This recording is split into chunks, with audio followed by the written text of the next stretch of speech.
I'm Captain James L. Loatche. I served in the U.S. Army during the Vietnam era. I was in the service for 8 years, and I guess the most memorable event of my military career is when I served at Hamburger Hill, which was one of the most devastating battles of the war.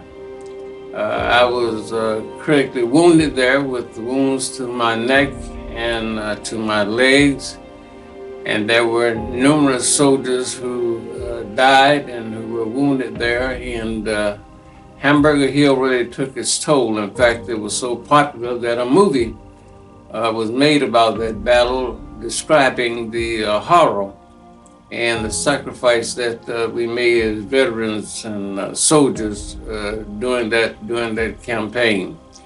It was one of the most memorable experiences that I can recall, and years later, I still have thoughts and reflections on what we went through, and it made me very proud to have served with many young men who didn't make it back, but even more proud to be an American soldier defending our country for the rights and privileges of all people. Even though the war was not popular, those of us who served in it believed that we served in a great cause that helped produce the cause of freedom and democracy, and a signal around the world that the U.S. would always be there. After serving Vietnam, I was so critically wounded that I had to eventually retire from the service. And from there, I went on to Vanderbilt University, and I became an ordained minister. And today I serve as the assistant pastor of Grace Baptist Church, and I've been in the ministry since leaving the service.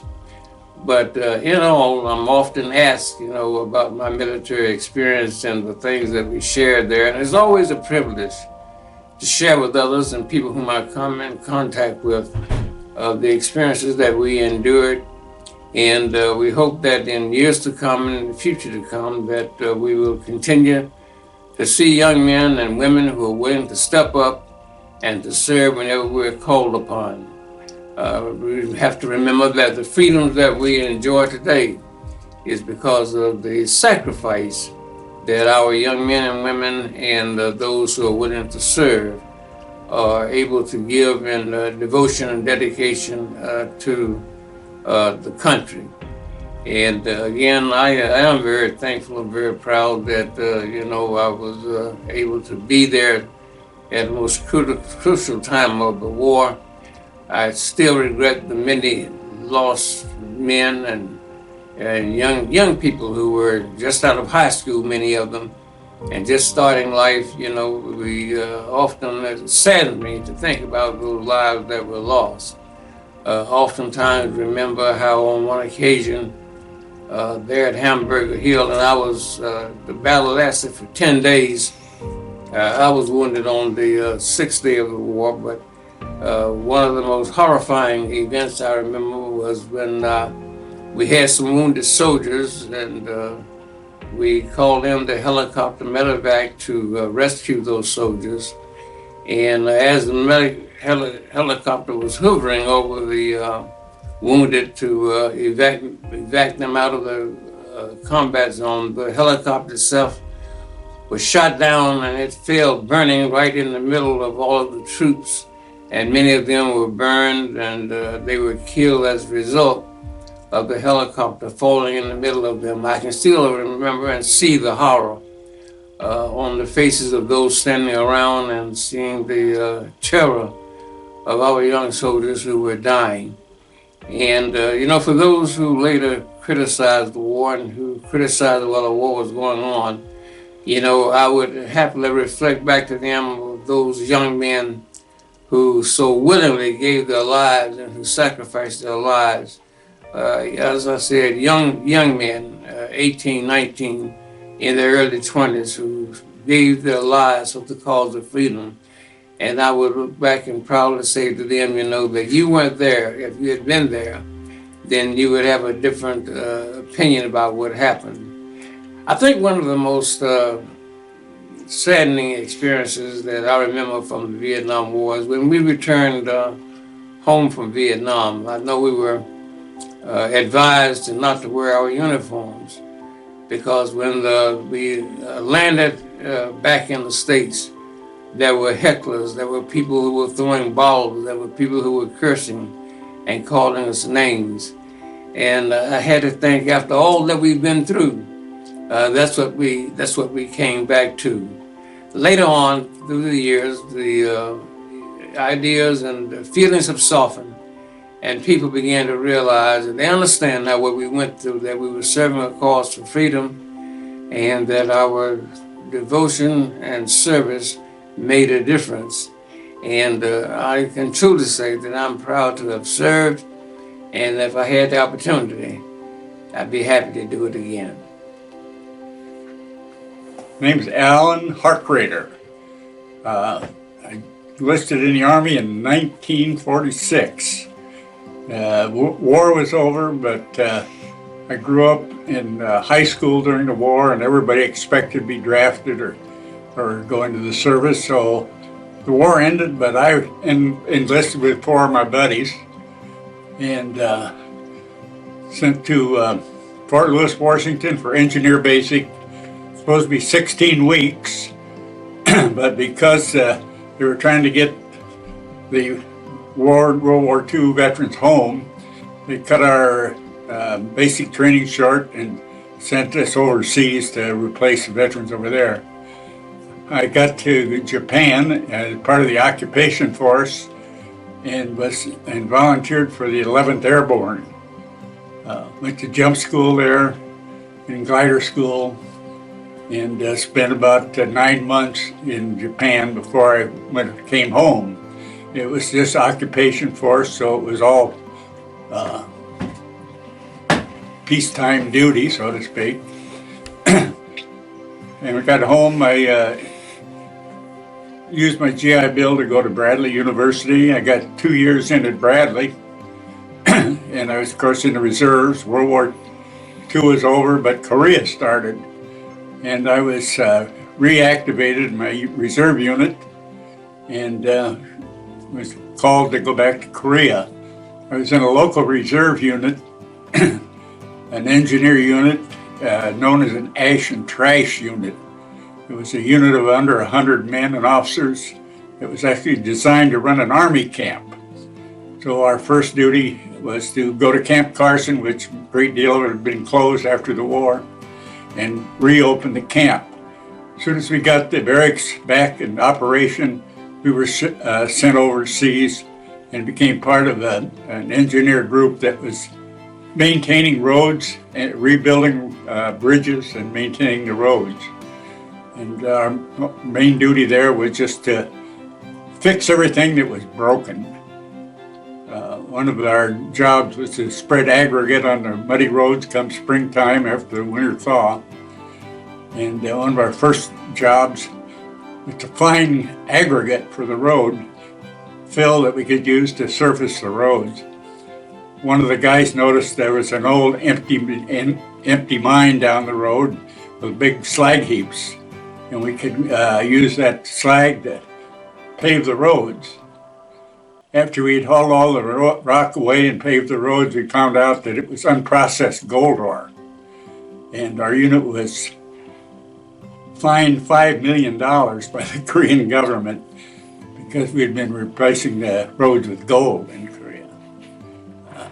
My main duty in Korea was a blacksmith. There are probably not half a dozen in the whole army anymore. But my job was a blacksmith. I had a small shop, and my job, of course, was doing repair work. Anything that was broken was fixed because we couldn't replace it, so we had to repair everything. Our unit, one of the things we did was anywhere we found a burnt out vehicle, Jeep, truck, whatever, we'd drag it back to our compound. Our mechanics would tear it apart, and with all the spare parts, we managed to make 12 2.5-ton trucks out of scrap. And then our colonel would trade the trucks to the infantry units for 50 caliber guns and BARs and things. Our engineer unit wasn't authorized for any of those heavy weapons. So by rebuilding trucks and trading them for heavy weapons, we became a very heavily armed unit. Our section, we had about 30 men out of the 100 in our unit, was in the section that I was in. Other sections, some of the other men were sent to, because we're the ash and trash unit, we were sent to take care of generals. The generals had trailers where they'd move them as the front moved, they'd move the trailers back and forth. And our unit was supposed to take care of the generals by connecting up running water and electricity to all their little trailers. And so our job was just keep the generals happy, including things like making parking places for the generals with their little stars on them so nobody else would take their places. After about 9 months in Korea, we packed up, and I packed up. They promoted me to corporal when they shipped me home, so I wouldn't have to do KP on the ship home. So then after I got out of the service that time, I went back to Bradley and finished my degree at Bradley University. My name is Dave Hanson. I retired back in 2009 after serving for 31 years. I retired at the rank of Master Gunnery Sergeant. I originally enlisted in 1978. When I was 17 years old, my mom signed for me. I wanted to be a Marine since I was a little kid when I read a book in the library. And when I came home from school that day, I told my mom I was going to be a Marine. And she kind of laughed and thought, okay, a 7-year-old kid, what does he know?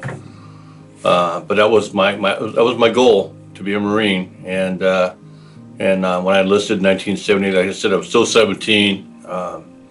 I attended basic training at Parris Island, South Carolina. Went into the infantry field, 0311, rifleman. I was assigned to 3-5 Marines, Dark Horse, out of Camp Pendleton.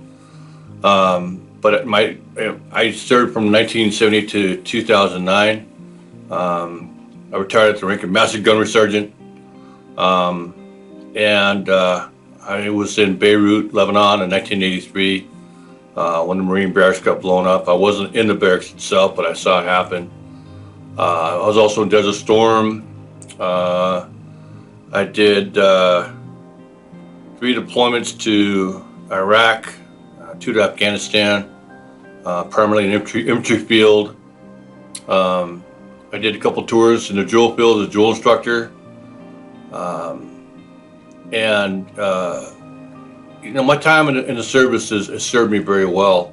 It's taught me to take responsibility, to be held accountable, to always give 110% to whatever I do.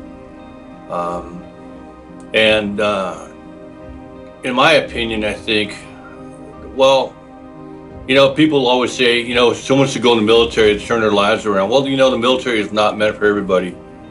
I've seen people in the Marine Corps that they shouldn't be there. They just they don't have the right motivation, I guess. I've also been wounded a couple times, unfortunately. I call my Purple Hearts the medal why I didn't get out of the way quick enough. But I love being a Marine, even though I'm retired. What does it say in the Marine Corps? Once a Marine, always a Marine.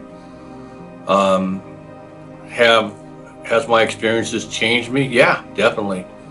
I'm not as happy-go-lucky as I used to be. And I still deal with some health issues because of my injuries received. And I've undergone a number of surgeries. Unfortunately, I'm still dealing with health issues. For a while, it was really beating me down. But like I said, one of the things I learned in the Marine Corps was to improvise, adapt, and overcome. And I still apply that to my life today. I still have to deal with a lot of issues, PTSD being one of them. I had a brain injury, and I've had a couple strokes since then. And I unfortunately suffer from seizures as well. And I have to take more medications than I ever thought would be possible in my life. And sometimes, yeah, it does depress me. It definitely gets me down. There was a time a number of years ago when I was drinking every day. I was a really severe alcoholic. And I didn't even know I had PTSD. All I knew was that I was angry all the time, very antisocial. And I'm very fortunate in the respect that I met this wonderful woman about 11 years ago. And she was the impetus to make me want to be a better person. I had to stop drinking, of course. I'm not angry like I used to be. I'm more understanding now. And I really work hard at trying to be a better person. Would I ever, do I ever regret serving? Never. Do I ever regret going through what I went through? No. It's what I signed up for. And I'm very glad that I did so. I try to take the negatives and turn them into positives. And my heart goes out to other veterans. And the one thing I want to say too is I've had a lot of people say, I wish I could have served. And my response is, well, do you support those who have served? And they say, yeah. And I said, well, that's great, because in a way, that's your service to this country, is to support those that serve. And as a veteran, I want to say thank you for that. Greatly appreciated. One of the things that bothers me too was when people say, well, thank you for your service. I always kind of have a hard time with that. And the reason being is because I didn't look to receive any recognition. I did it because I thought that was the right thing to do for me. Not that I don't appreciate the thanks, which I do. I just, I did it because it's something that I felt that I had to do, and that's my own personal opinion. But for those of you who are considering serving in the armed forces, I would highly recommend you take a good hard look at yourself and what your reasons are, your motivations, and look at the different branches of the armed forces. Don't just rush in and make a decision, because each branch of the armed forces has their own specialties and stuff like that. And it's always good to try to make the best informed decision. So yeah, that's about it for me. I'm Ronald Hastings. I was in the Air Force from 54 to 58. I spent 3 years in England at an old Air Force base, old Second World War Air Force base. I was part of a maintenance department of the armament. It was the 79th Fighter Bomber Squadron. Well, I did enjoy it over there. We pulled maintenance on the fighter bombers, usually the 84 Fs. We held them the most of the time I was there. And just before I left, we got the F-100s. Sight and radar was my department, and we just maintain these aircraft.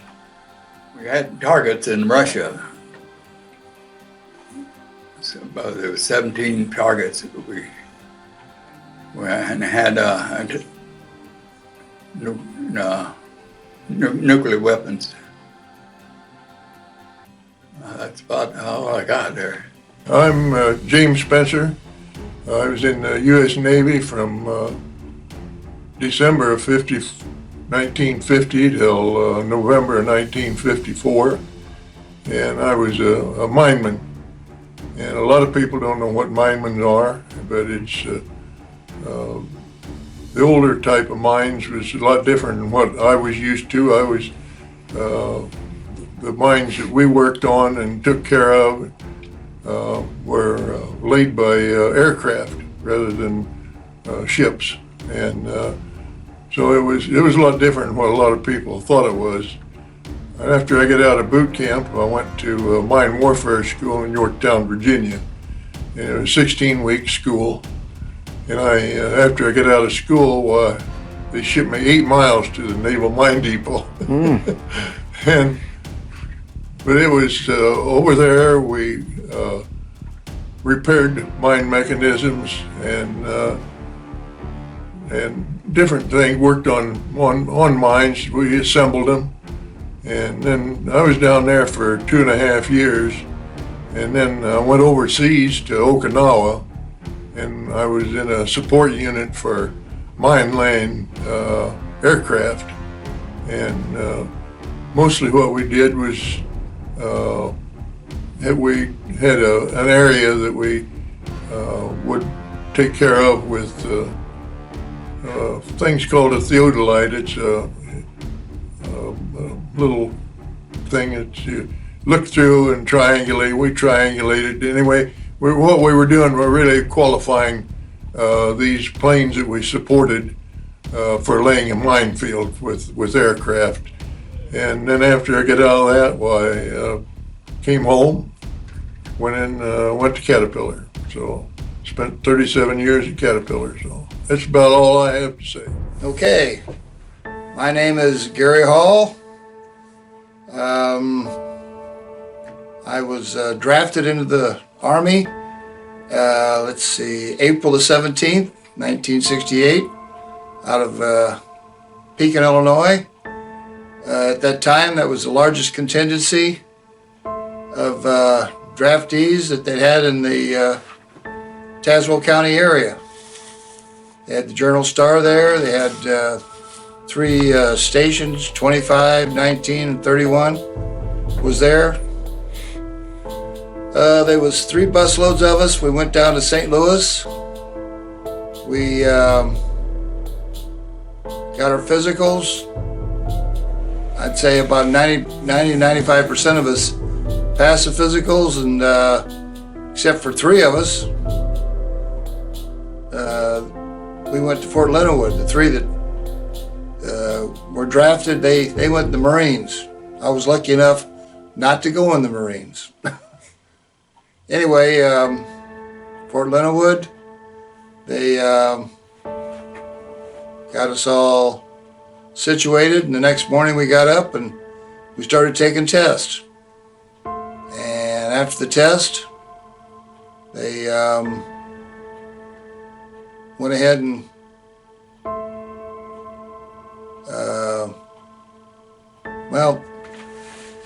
they decided that I was myself and about a dozen others scored real well on the test. So they went ahead and offered me officer's candidate school. After the guy had got done telling me how smart I was, he wanted me to sign up for officer's candidate school. When I saw that I was going to be in there for 3 going on 4 years, I said, wait a minute. You guys came for me. I didn't come for you. So I said, I wasn't going to sign that paper. So he kind of smiled and he says, so what do you want to do while you're in the service? I said, get out. He says, so what'd you do before this? I said, well, I worked at a grocery store. I did this, I did that. I was working at Caterpillar putting parts on the line. So he says, how'd you like to be in supply? I said, sounds okay with me. So after being in Fort Leonard Wood for basic training, I went to Fort Lee, which is, they train people for supply at Fort Lee for all the services. Marines, Air Force, Navy, everybody that gets trained in supply gets trained at Fort Lee, at least at that time. So when I got out, graduated from that, I had orders for Vietnam, and went to Vietnam as a specialist for people that graduated from the supply training. I went from an E2, E1 when you first get in there, E2 when I got out of basic, went from an E2 to an E4 because of being in supply. I got over to, we landed in Saigon. From Saigon, they told me I wasn't going to be in regular supply. They put me in medical supply.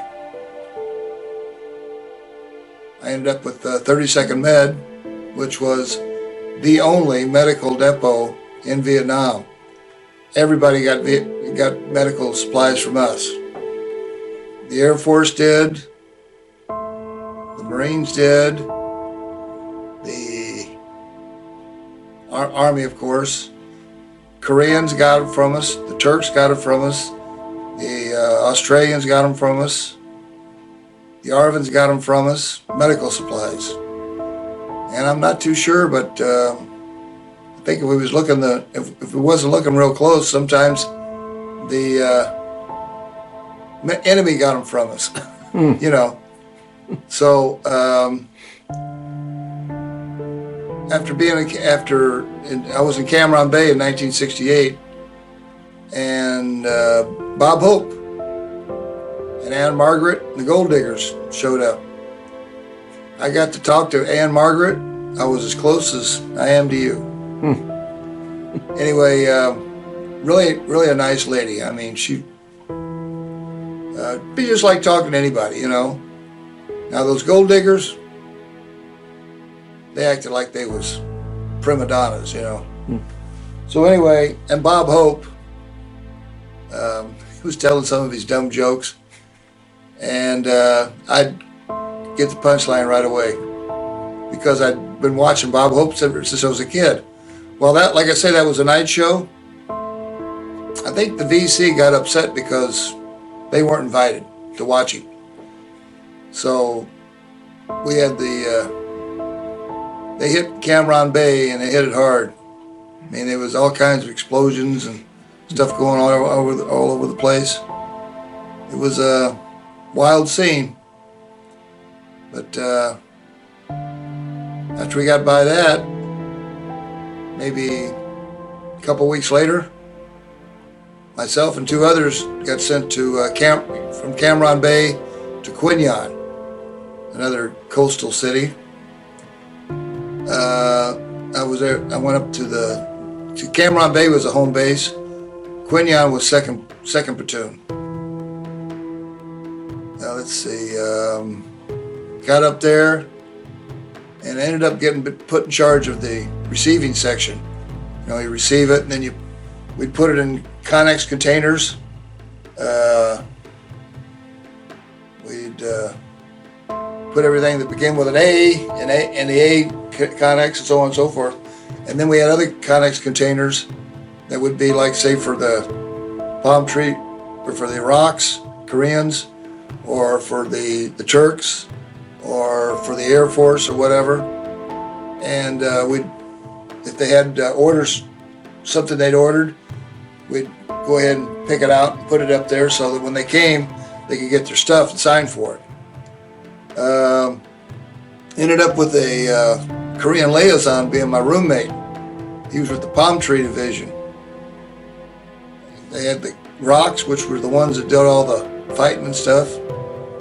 Then the Palm Tree Division, that'd be like our supply guys and our people that do all the typing and everything. I found out, of course, everybody knows it now, but I found out that in Korea, it didn't make any difference who you were or how much money you had. You were going in the service. It didn't make any difference if you was male or female either. You went in the service for at least 2 years. This Korean liaison that was with me and worked at the receiving section with me, he, pretty smart guy. His dad was president of a bank in Seoul. So he had money, but I remember him telling me, I says, well, how'd you do on the rifle range? Oh, he says, Hall, he says, I did okay. I says, what would happen if you hadn't have succeeded on the rifle range? He says, you duck walk with a rifle on your back up the mountain. When you come back down and you fire, you generally pass your test. Your firing, you hit all the targets.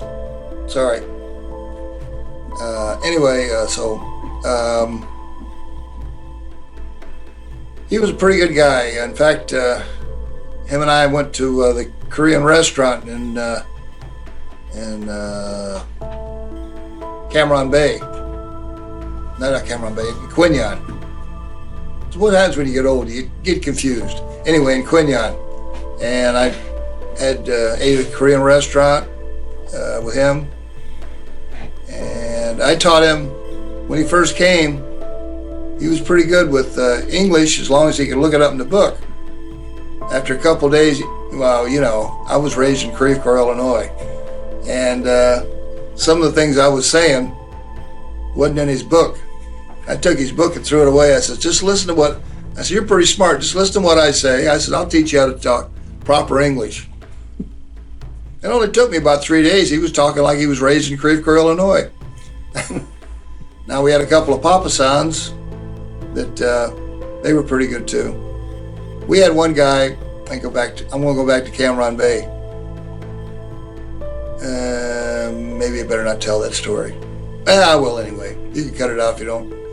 He was a boy's son in Cameron Bay, and he was all the time, when we get our care packages in, all the time stealing candy. Cookies, candy, cakes. If you left it down, he'd get to it, he'd grab it. So at the time we had this diet candy. I think the name of it was AIDS or A. Begin with an A. Anyway, and it looked just, so we put that in a candy box. Told him not to eat it or mess with it. Well, sure enough, he ate the whole box.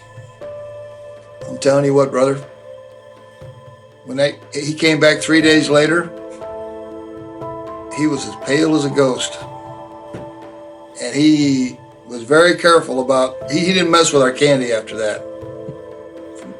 What I like, I guess, now that I think about it, I like the idea that we had all these different people from different units and stuff. And you'd listen to all kinds of stories and stuff, you know. Of course, me being in supply, I'm not out there shooting at anybody. Did have one time when we had in Saigon, Quinyon. In Quinyon, they had like a square, kind of like what they got in Washington, the town of Washington. And they'd caught it was 3 Vietnamese in there, and they were VC. And supposedly one of them, I think everybody was related to Ho Chi Minh, was a relative of Ho Chi Minh. And they actually hung him right there in the square. I remember watching that, and you know, when you watch cowboy shows, you see them get like Clint Eastwood. It ain't the same when you're watching somebody really getting hung. One of them must have had a relative that was going to try and get him down. She got machine gunned. She laid right beside him. That was kind of a gory situation. We, let's see, what else? Oh, I remember going to the theater with Kim, and it was a Japanese movie,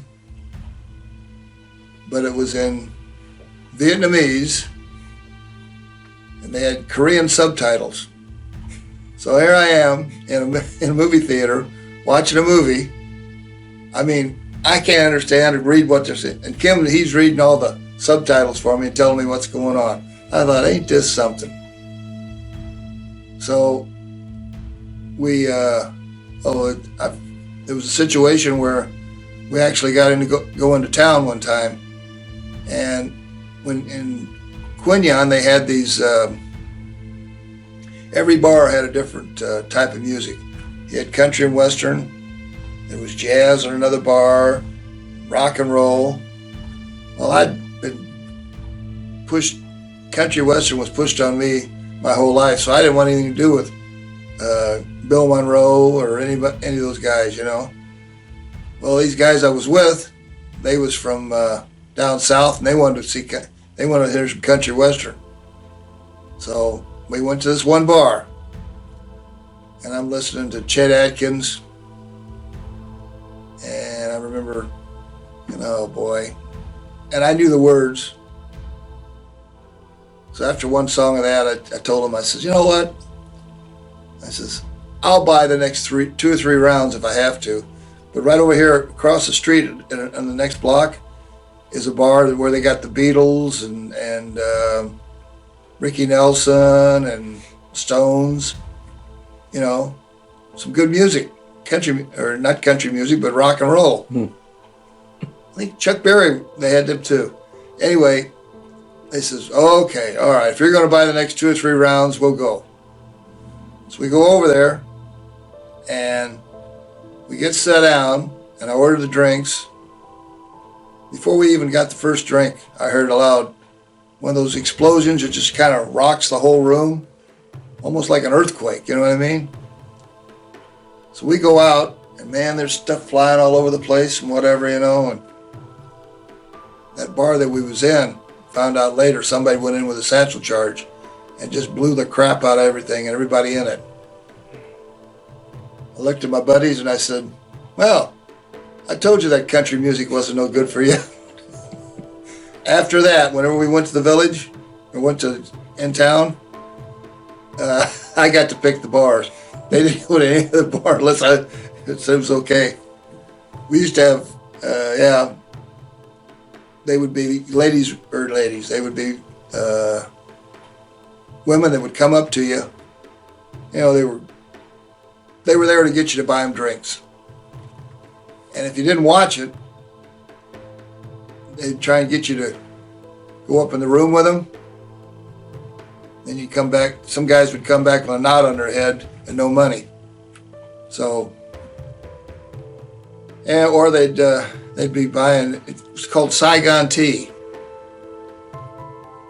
You thought you and her were getting whiskey. She was getting tea and you were getting whiskey. So you'd get drunk and that's been going on probably back in the old West. Dance hall girls would do stuff like that. So I wasn't really, while I was in, the E5 boards came up, and because they wanted an E5 to be in charge of the receiving section, they sent me down for the E5 boards. Well, I got to go back down to Cameron Bay and see guys I hadn't seen in a few months. And I figured I'd just go ahead and do it, right? But this one sergeant told me, he says, thing about an E5 board or any kind of boards, if you don't know the answer and it's something to do with your job, he gave me 3 books to reference. He says, don't try and bullshit them, because these guys have been bullshitted by the best, and you're not that good. You're not the best bullshitter. So I said, okay. So I went ahead and when I went to the E5 board, all I did was just answer the questions If I didn't know it, I'd tell them, I don't know. Well, if you don't know it, and I says I'd refer to it, and I gave him a book that I'd refer to, which is really what I do in the first place. Well, to make a long story short, I got E5. So after I got the E5, Specialist 5, this one sergeant, re-up sergeant, he's trying to talk me into re-upping and staying in Vietnam, doing the same job I was doing.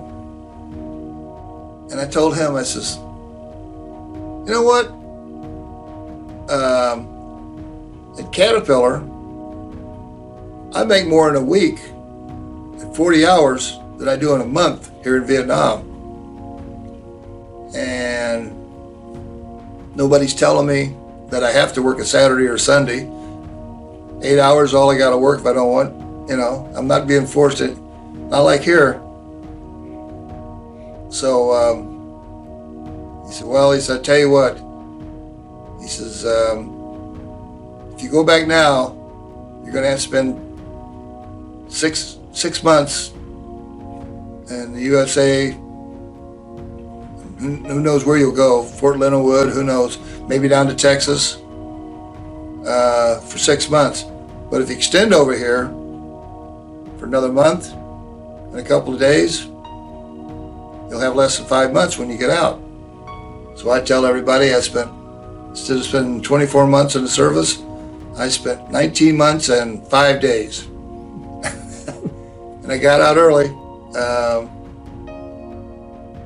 We landed in Seattle, Washington to get out.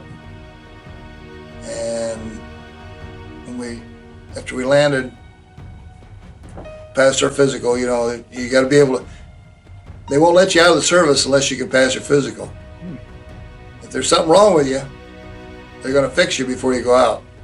Like venereal diseases and stuff, or who knows, whatever. So anyway, they had us on a bus, took us to the airport, and they told us, they says, there's going to be some people there that aren't very happy with you. I says, what'd I do to them? We all did. We said, what'd we do to them? Well, you were in Vietnam. That's all it took. So what you're going to do is you're going to march, with your uniform, and we had our greens on and stuff, dress uniforms. You're going to march to in there.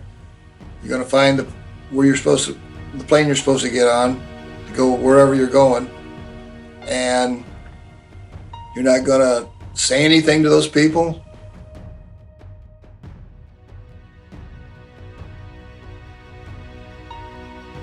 Anyway, you're not going to do anything like that. So they were throwing stuff at us and cussing at us, calling us baby killers. I was a medical supply. I probably saved a baby's life or something, So I looked at those guys and I thought, boy, if I ever see you guys again. I got their faces still in my mind. Probably never will see them. But we went ahead and we got on that plane. I flew from there to Chicago, then we transferred and flew down to Peoria. Landed in Peoria, and that was, when I got in Peoria, went over and I called home, and my brother Howard had the extra car because my dad was at work, and he was working, so I had to wait for him to get off work. So I went to, looked around and I thought, well, here I am, 20 years old. I've been drinking beer whenever I want to. I wanted to get me a Pabst Blue Ribbon beer. So I went to the bar. Of course, the airport wasn't as big as what it is now. I went to this bar in uniform, had my suitcase and all that stuff. I actually wasn't a suitcase. It was my bag with all my stuff in it from the Army. Anyway, I said, well, let's see if I can get a beer without without having to tell them I'm not old enough, because you had to be 21 to drink back then. So I said, I says, can I have a beer? get a beer? And he goes, sure. So I reached in my pocket. I was going to show him my military ID. Figured I could slide by with that, and get my money out, And he says, I don't need that. I says, okay. He said, I don't need your money either. He says, as far as I'm concerned, your money's not any good here. Okay. I'm sitting there and I think, well, I got myself a free drink. My brother Howard finally showed up. I was on my 5th or 6th beer. I still can't remember whether it was my 6th one. But I hadn't paid for a beer because people would come in. And as you can tell, if you've been paying attention, I'm pretty good at talking. So they would ask me stuff and I just answer them, tell them the truth. That was cool. Peoria was cool. Seattle, Washington? No. I heard stories from other friends of mine in Chicago about people giving them a hard time there. But I don't know of anybody that's landed in Peoria that told me, at least when I did, that they got cussed out and called baby killers and spit on. So, as far as I'm concerned, Peoria's okay as far as that goes. My name's James ULRICH. I'm the commander of Peoria Post 2, American Legion. I never thought about the military when I was growing up at all. My father wasn't in the military. I had an uncle, but he didn't live near us. I was in college my sophomore year, and I got a letter from the draft board saying I had to go to Chicago for my Army physical. I didn't think anything about it. That was customary at the time. And so I went up to Chicago. I was playing football at Bradley. I rode up with another football player and a basketball player. And after we went through all of that and we were back on the train coming back home, the basketball player said, well, I passed. And I said, I passed. The other football player said, well, I failed. And so he said, the only reason I'm in college is to stay out of the draft, so I'm dropping out of school, which he did. I never gave it another thought for the next 2 years, my junior and senior year. And I graduated in January of 1969. So anyway, I'd never given the military that much thought, and now within 2 weeks I'm going to be in the Army. And I'd already graduated, so I had my life lined up. So I thought, well, I'm not going to run to Canada or anything like that. I'm going to honor my country, but how else can I do it besides spending 2 years in the Army?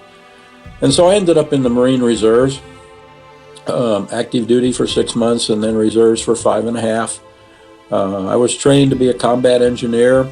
And then after I got through my boot camp and training, they changed my MOS to radio operator. And so that's what I was when I got out. I got out as an E4 corporal, and they tried to persuade me to re-up. They'd give me another stripe, but I was married at the time with a child, and I wanted to get on with my life. So I was never activated while in the reserve, so I never went overseas. But I was trained to do so if the call had come. And so that's my military experience. However, since I've been in the Legion and been in the Honor Guard, I see how many people respect the military when we do Honor Guard. And we do between 70 and 100 of them every year. And it's rewarding to see the people accept the flag and see the firing, the 3 volleys, and to hear taps played for their loved one. So that's about all that I can say. We're having trouble finding younger people to join the Legion. Most all of us that are active here now are in our 70s or 80s, and we have some in their 90s. So whoever's watching this, and if you're in the Peoria area, feel free to come in and talk to us, and we'd love to have you. Even though you're married and have a family, you could help us on not every day of every week, but whenever your schedule permits it, and we'd love to have you here. Lord Curtis, half left, ready, and fire.